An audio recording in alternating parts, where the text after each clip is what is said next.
The mist in the Cardamom Mountains is not a weather pattern, it is a shroud.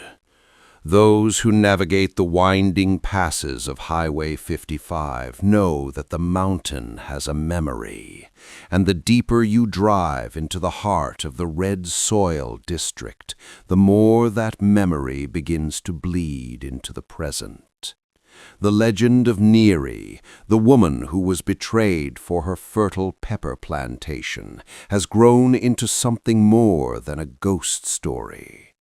To the elders of the surrounding villages, she has become a Niakta, a powerful, territorial spirit that governs the very ground beneath the trucks.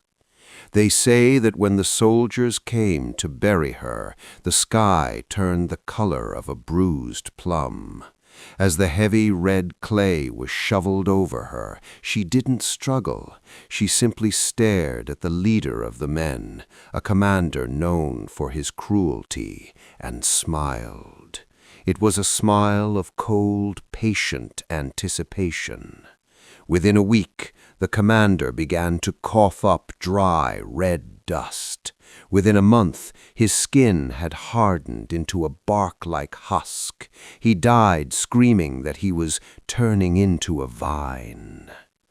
In the late spring of 2024, a logistics driver named Rathana was tasked with transporting high-end electronics from the border. He was young, skeptical, and fueled by too many energy drinks. He scoffed at the warnings of the older drivers, who told him to leave a small offering of water and tobacco at the roadside shrines. "I have GPS and LED high beams," Rathana laughed. "Ghosts don't like modern technology." But the Cardamoms don't care about technology. Around 3:15 a.m., at a desolate stretch known as Kilometer 82, Rathana's truck began to shudder. It wasn't an engine knock. It felt as if the road itself were trying to grip the tires. The steering wheel turned sluggish, heavy as if the power steering fluid had turned to honey. Then the smell hit him, a thick, suffocating aroma of freshly ground black pepper and old oxidized copper.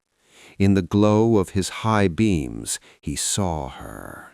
She wasn't standing on the shoulder. She was standing in the very center of the lane, her white sumpot flapping in a wind that Rathana couldn't feel.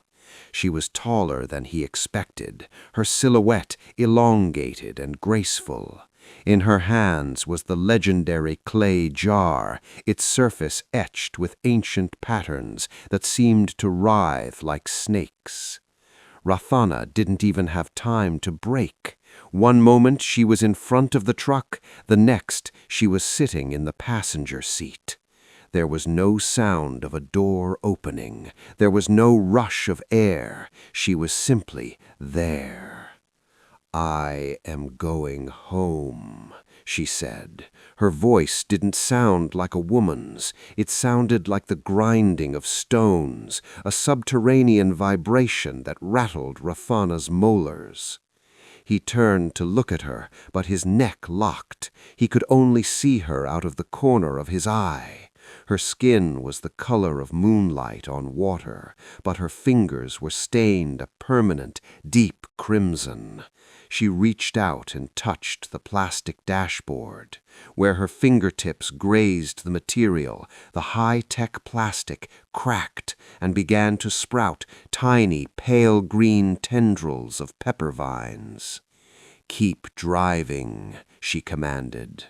Rathana drove for what felt like hours, though his odometer didn't move a single digit. The road began to change. The asphalt vanished, replaced by a deep, heaving sea of red mud. The trees on either side of the road grew taller, their branches intertwining to form a rib cage over the truck. The woman began to tilt her jar. "You look tired, traveler. You look dry." "I'm fine," Rathana choked out, his throat feeling as though it were lined with sandpaper. "The mountain is thirsty," she whispered. She reached into her jar and pulled out what looked like water, but as she held it, it coalesced into a thick, dark syrup. "Every person who crosses my soil leaves a piece of themselves behind. Some leave their luck, some leave their shadows. You have a very bright spirit." She leaned closer.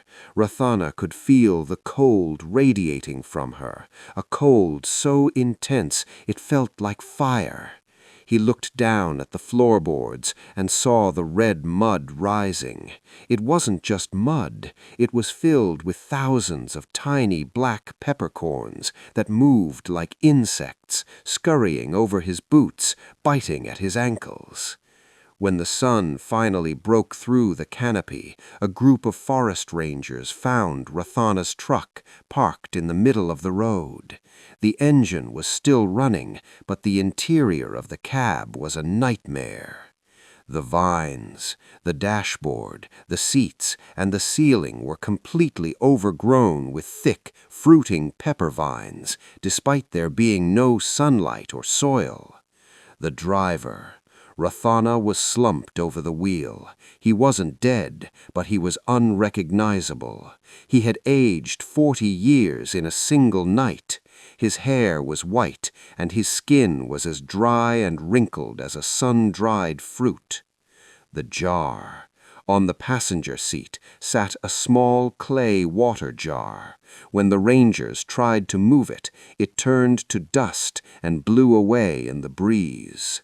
Rathana never spoke again. He spends his days sitting on his porch in the village, staring towards the mountains.